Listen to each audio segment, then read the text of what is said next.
Students, today we are going to start new chapter number 7 of your textbook, which is the third chapter of bio part.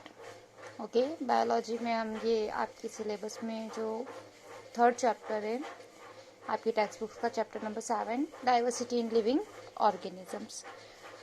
इस chapter में हम किस तरह से मतलब कि हमारे आसपास सराउंडिंग्स में या फिर हम कहें कि अर्थ पे different type of organisms presents हैं, उनको किस तरह से क्लासिफाइड किया गया, why it is necessary to classified them, ठीक है, कि किस बेसिस पे क्लासिफाइड कर रहे हैं, what are the characteristics features जिस बेसिस पे हम उन्हें क्लासिफाइड कर रहे हैं, that all things we will discuss in this chapter.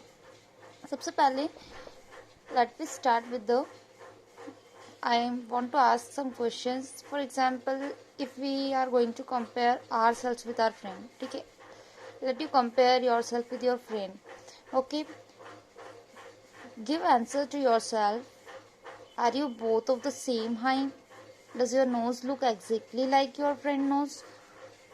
Is your hand span is the same as your friend's? So if we were compare ourselves and your friend with a monkey, so what would we say? Obviously we and our friend have a lot common when we compare ourselves with a monkey. But suppose if we compare ourselves with a cow, then what happen? We will think कि some similarities, some things are common in monkey and us comparison to the cow. So what can we say कि जब हम एक organism को same species के साथ अगर हम कंपेयर कर रहे हैं तो we are finding some similarities, but जब हम उसे किसी और ऑर्गेनिज्म से कंपेयर करते हैं तो हमें कुछ डिसिमिलरिटीज मिलेगी, लेकिन हम किसी और ऑर्गेनिज्म से पहले वाले ऑर्गेनिज्म को कंपेयर कर रहे हैं तो यहाँ पे कुछ सिमिलरिटीज या डिसिमिलरिटीज की पॉसिबिलिटी हो सकती है। तो हियर वी कैन से कि हमारे अगर हम कहते हैं कि हमारे अर्थ पे different kinds of organisms present हैं, ठीक है। उनका अगर हम बात कर रहे हैं जैसे कि उनका हैबिटाट अलग हो सकता है, उनका स्ट्रक्चर अलग हो सकता है, ठीक है, उनका मैकेनिज्म जो है पूरा वो अलग हो सकता है, फूड हैबिट्स अलग हो सकती हैं, ठीक है ना, बहुत सारे डिफरेंसेस हैं। तो इस चैप्टर में हम वही जानेंगे कि किस बेसिस पे हम क्या करते हैं, क्लासिफाइड करते हैं ऑर्गेनिजम्स को, है ना।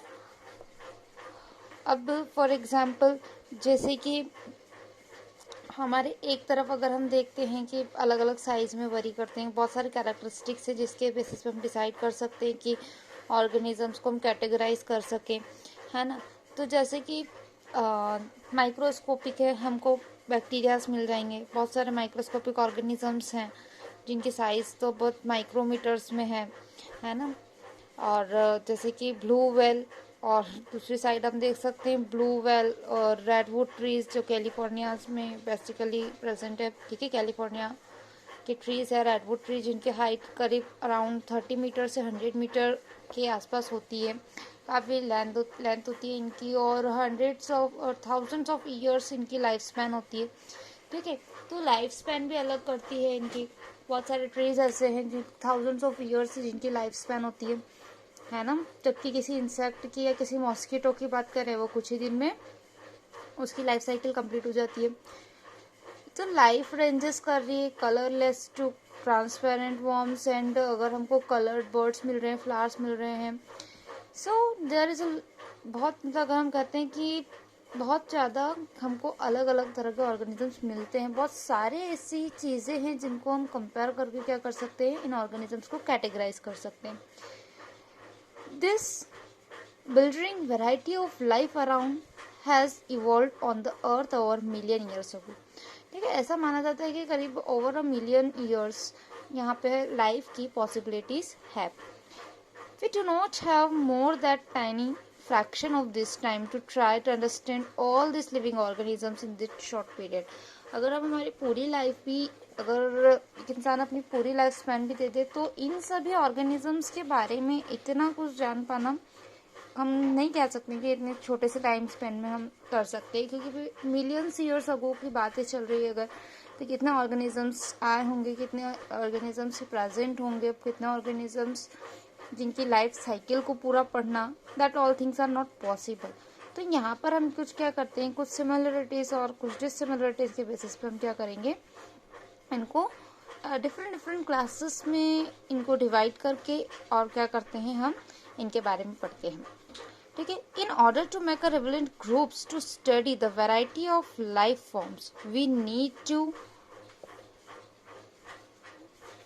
need to decide which characteristics decides more fundamental difference among organism।